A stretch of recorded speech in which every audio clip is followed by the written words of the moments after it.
دايوان 22 بوكسر موديل 22 لأنه صارت طافية بيناتهم. هذا يقول أنا أحسن من هذا وهذا يقول أنا أحسن من هذا. بوكسر ولا دايوان؟ والله بالنسبة لي مو لأن عندي بوكسر. ايه بس هو الشارع يحكم. يعني شوف الشارع كله بوكسر.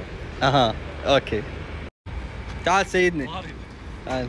بوكسر ولا دايوان؟ اكيد بوكسر. انا بالنسبه لي بوكسر. طبعا لان عندكم بوكسرات انتم. انا بالنسبه لي ما اطبل الدراجه. انا اعطيتكم رايي. لا هو وهم والوليد راح يشوفون الفيديو وهم راح يحكمون.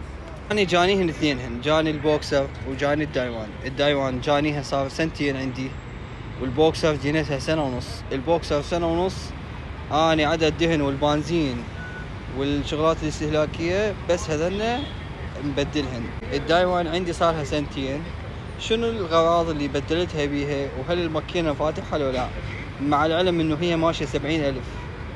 الشغلات اللي بدلتها بالدايوان بالمحرك، هذا قبق الماجنت. هذا القبق بيه ملف وبيه راجز وبيه دشلي وبيه الفلاوين كله مبدله اني والسلف وياه. بس الماكينه ما ملعوب بيها، ما مفتوحه، بعدها على الستوك. البراغه كلها على الستوك.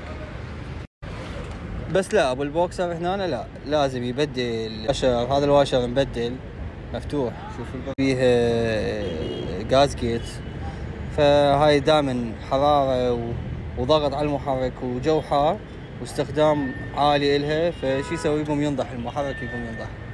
اقول سوء الاستخدام هو اللي يدمر الدراجه. وكل الدراجات زينه، بوكسر، دايوان، الار كي، تي في اس، الايراني كلهن خوش دراجات، الكل بدون اي استثناء. بس تبقى شغله واحده وراح اعيدها، الاستخدام، سوء الاستخدام هو اللي يدمر الدراجه.